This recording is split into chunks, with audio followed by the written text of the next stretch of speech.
శుక్లాంబరధరం విష్ణుం శశివర్ణం చతుర్భుజం ప్రసన్నవదనం ధ్యాయేత్ సర్వవిఘ్నోపశాంతయే అగజానన పద్మార్కం గజానన మహార్నిశం అనేకదంతం భక్తానాం ఏకదంతముపాస్మహే. ఓం గం గణపతయే నమః. ఓం శ్రీమాత్రే నమః. ఓం శ్రీ గురుభ్యోం నమః. నేను మీ వాడ్రేవ్ ఆదినారాయణరావు శర్మ. చెప్పినవన్నీ నా వీడియోస్ అని మీకు నచ్చుతాయి అనుకుంటున్నాను, నచ్చాయని అనుకుంటున్నాను. మీరు షేర్ చేయండి, లైక్ చేయండి, సబ్స్క్రైబ్ చేయండి, నన్ను ప్రోత్సహించండి. ఇప్పుడు మనం 8th జూన్ నుంచి 14th జూన్ వరకు కూడా 12 రాశుల వారికి ఎలా ఉండబోతుందో తెలుసుకుందాం. ధనుసు రాశి అండి. ధనుర్రాశి వారికి చాలా బ్రహ్మాండంగా కలిసి వస్తుంది. ఎందుకంటే 12వ తారీఖు 13వ తారీఖున ఇంకా చాలా బాగుంటుంది. అదే మిల్క్ బిజినెస్లో మీరు ఉన్నారనుకోండి, ఆ మిల్క్ బిజినెస్ బ్రహ్మాండంగా ఉంటుంది. అలాగే అశ్వసంపద, గుర్రాలు ఎక్కడము, హార్స్ రైడింగ్ చేయడము ఒక హాబీగా ఉంటుంది. మీకు ఖచ్చితంగా అవకాశాలు వస్తాయి, చూసుకోండి. డెఫినెట్గా ఉంటుంది. అదే ఎందుకంటే ధనుర్రాశి అవ్వడం, ధనుర్రాశికి తన ఓన్ హౌస్లో సప్తమంలో ఉండి చూడడం వల్లనే కారణం. పైగా 12, 13 తారీఖులో బాగా ఒక వెలుగుతారంటే చాలా ఇంపార్టెన్స్ పెరుగుతుంది. సూక్ష్మ బుద్ధి కలిగి ఉంటారు. ధన సంపాదనలో బ్రహ్మాండంగా మీకు మీరే సాటి అనిపించుకుంటారు. సెకండ్ హౌస్ లార్డ్ 4th భావంలో. ఏంటంటే మీకు ఎలా చూసుకున్న ఫారిన్ కంట్రీస్ తప్పట్లేదేంటి? వెళ్ళండి, సరదాగా ఒక ట్రిప్ వేసిరండి, వెళ్తారు, మీరు డెఫినెట్గా వెళ్తారు. సరే, సెకండ్ హౌస్ లార్డ్ 4th భావన ఉండడం వల్ల శనీశ్వరుడు మిమ్మల్ని ఫారిన్ కంట్రీస్ తీసుకెళ్తాడు. శని ఫారిన్ కంట్రీస్ కూడా తీసుకెళ్తాడా అంటాం కదా, నిజంగా తీసుకెళ్తాడు ఆయన. ఆయనే మనల్ని ఎక్కి తొక్కేస్తాడు, చంపేస్తాడు అనుకుంటామా? ఏమీ లేదండో. ఆయన ఎంతో మంచి చేస్తాడు. రాహు కన్నా అద్భుతమైన ఫలితాలు ఇస్తాడు. ముందు బ్రహ్మాండంగా ఇస్తాడు. మీకు ఫారిన్ యోగం తప్పట్లేదు, వెళ్తారు. అంతేకాకుండా 3వ భావంలో రాహు కూడా మీకు మంచి ధైర్యం, దూసుకుపోవడం, పెరిగిదనం లేకపోవడం అది ఉంటుందండి. సాహసం చేయడము బాగుంటుంది. మీకు కమ్యూనికేషన్ స్కిల్స్ బాగా పెంచుకుంటూ ఉంటారు. తెలివితేటలు అధికంగా ఉంటాయి. షార్ట్ జర్నీ సేవాల్సి వస్తుంటుంది.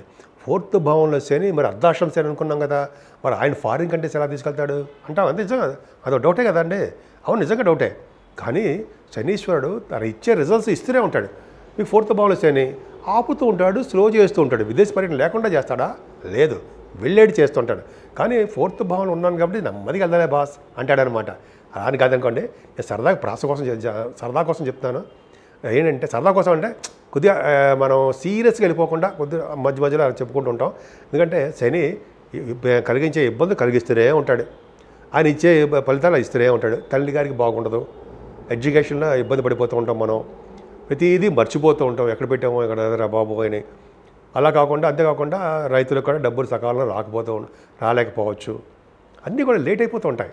ఏదైనా శుక్రుడు ఉన్నాడు కదండి, పంచమస్థానం శుక్రుడు మీకు ఆడపిల్ల సంతానం, లక్ష్మీ సంతానం మీకు ఇస్తాడు. అంటే అమ్మవారు అంటే మీకు ఆడపిల్ల పుట్టబోతున్నారని అర్థం.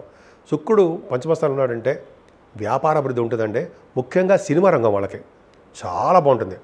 సినిమా, టెలివిజన్ రంగాలు ఉంటారు సరే, వాళ్ళకి డైరెక్షన్స్లో ఉన్న, ఎడిటింగ్లో ఉన్న, లేకపోతే కొంతమంది ఏమో డైరెక్టర్స్ గాను, యాక్టర్స్ గాను, ప్రొడ్యూసర్స్ గాను ఉంటారు సరే, వాళ్ళకి, గాయకులకి, నృత్యం చేసే వాళ్ళకి అద్భుతమైన ఫలితాలు ఉంటాయండి. నిజంగా శుక్రుడు పంచమస్థానం ఉంటే బ్రహ్మాండం. ఇంకా చెప్పాలంటే పంచమస్థానం శుక్రుడు వలన షేర్ మార్కెట్లో కూడా కాస్త ధనప్రాప్తి కలగడానికి అవకాశాలు ఉన్నాయి. రవి మొరగాడు కదండి, మీకు భాగ్యాధిపతి రవి మీకు 6వ భావంలో ఉండడం వల్ల తండ్రి గారు స్టబర్న్గా ఉంటారు, రబస్ట్ హెల్త్ ఉంటారు. మీకు శత్రువుల వల్ల కానీ, శత్రువుల వల్ల భయం కానీ, లేకపోతే అనారోగ్య సమస్యలు కానీ ఏమీ లేకుండా అద్భుతంగా మీకు రాణించడానికి అవకాశాలు ఉన్నాయి. బ్రహ్మాండంగా ఉన్నాయండి. కాంపిటీషన్ ఎగ్జామ్స్లో మీరు ఉత్తీర్ణులు అవుతుంటారు. 6వ భావంలో రవి గవర్నమెంట్ ప్రొఫెషన్లో ఉద్యోగ ప్రాప్తి ఇవ్వడానికి, పొలిటికల్ రంగంలో పదవులు ఆశించడానికి కూడా అవకాశం ఉంటుంది. పదవులు కూడా వస్తాయి. 7వ స్థానంలో బుధ గురులు 7వ స్థానంలో ఉన్నారంటే, సప్తమాధిపతి ఉన్నాడు కదండి, 10th హౌస్ లార్డ్ 7వ ఉన్నాడు. ఇది కారణం కూడా కదండి, విదేశాలు వెళ్ళడానికి వెళ్తారు అనడానికి నిరూపణ ఖచ్చితంగా ఉంది. అంటే ఏంటంటే బుధ గురులు ఉండడం వల్ల సూక్ష్మ బుద్ధి ఉండడము, అలాగే తెలివితేటలు బాగుండడము, జ్ఞానాన్ని సముపార్జించుకుంటూ ఉండడము, అలాగే భార్యాభర్తల యొక్క అనురాగ దాంపత్య జీవితము మెరుగుపడుతూ ఉండడము, స్నేహితులుగా ఉండడము, ఒకళ్ళ మాటకి ఒకళ్ళు విలువ ఇస్తూ ఆదరణగా ఉండడం జరిగి తీరుతుంది. ఈ వ్యాపారాలు కూడా రండి బాగా విస్తరణ చేసుకుంటారండి. వ్యాపార అభివృద్ధి దినదిన ప్రవర్ధనం అయిపోతుంటుంది. భాగ్యస్థానంలో కుజుడు అసలు నేను మాట్లాడే 9th house lord 12th house lord భాగ్యం. ఎక్కడ చూసినా ఎలా చూసినా శనీశ్వరుడు, కుజుడు, రవి మీకు విదేశ ప్రాప్తి కలిగిస్తారండో. విదేశాలు వెళ్తారు. ఖచ్చితంగా మీ జాతకాల ప్రకారం చూసుకోండి. మీరు విదేశాలు వెళ్ళి తీరతారంతే. పైగా 12th హౌస్లో అంటే భాగ్యంలో అంటే విదేశాలు వెళ్ళడము, భాగ్యస్థానంలో కుజుడితో కలిసిన కేతు ఉన్నాడు కాబట్టి రియల్ ఎస్టేట్ రంగంలో ఉన్న వాళ్ళకి అద్భుతమైన ప్రపంచంలో ఉంటారు వాళ్ళు. భూములు ఇంకా అమ్ముడుపోవాలంటే ఉంటారు, అమ్ముడుపోతూనే ఉంటాయి. ఇంకా అంటారు జరా అలాగా వాళ్ళకి మాత్రం మంచి రోజులు వచ్చాయని చెప్పచ్చండి. ఇంతకాలం చాలా మీరు కొద్దిగా ప్రాబ్లమ్స్ ఫేస్ చేశారండి. భూముల వలన, అపార్ట్మెంట్స్ అమ్ముడు పోకపోవడం వలన, అది చాలా మానసికంగా అప్పులు పెరిగిపోవడం వలన కొన్ని నాకు ఫోన్లు వస్తుంటాయండి. అవన్నీ కూడా కొద్దిగా అలా జరిగింది. ఇక నుంచి అలా ఉండదు. సింహరాశిలో కుజుడుతో కలిసిన కేతువు మీకు పంచమాధిపతి అవ్వడం వలన డెఫినెట్గా మీకు డెఫినెట్గా ఈ కుజ ప్రభావం వలన రియల్ ఎస్టేట్ రంగంలో అంటే భూములు, వాహనాలు కాదు, భూములు, గృహాలు, అపార్ట్మెంట్స్ అవన్నీ అమ్ముడిపోతారు, కొనుక్కుంటారు కూడా. భాగ్యస్థానంలో కుజుడే విదేశాలు వెళ్ళడానికి చేస్తాడు. అక్కడ మంచి విద్య వస్తుందండి. వ్యాపారాల రీత్యా ఇంటర్నేషనల్ ట్రేడింగ్ ఉంటుంది, మీకు డెఫినెట్గా ఉంటుంది. అక్కడ బ్రహ్మాండంగా డబ్బు సంపాదించుకుంటారు.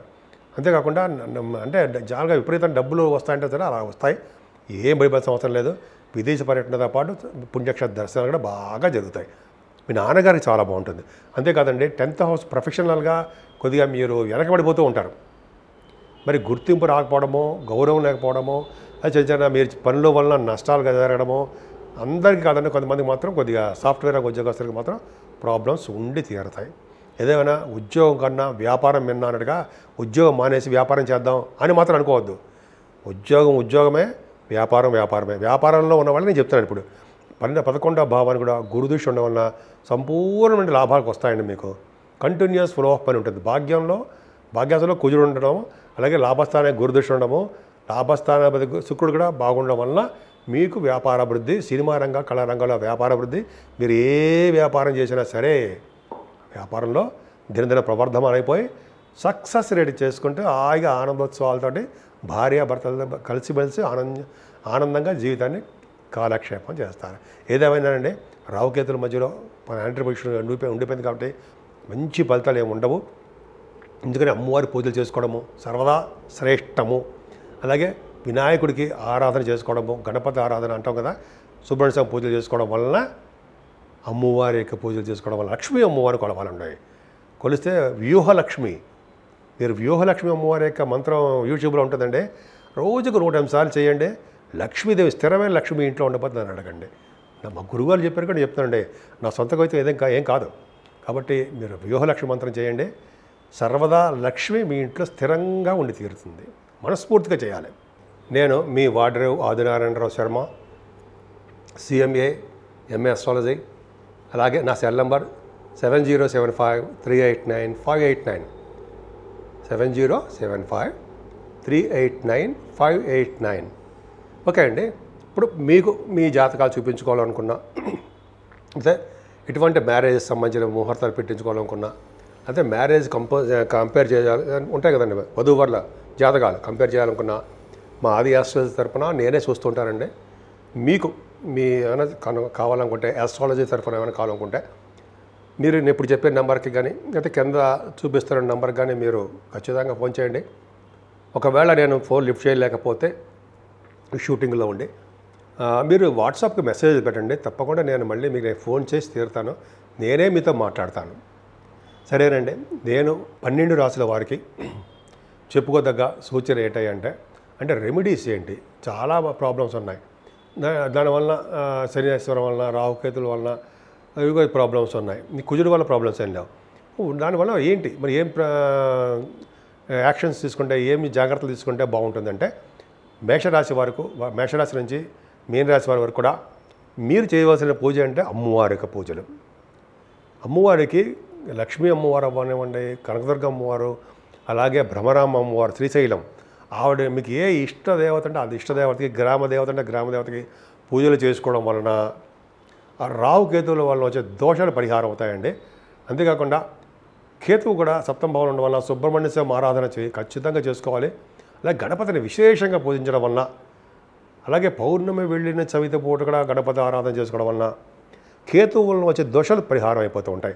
అంతేకాదండి, సూర్యభగవాన్ని కొలవాలి.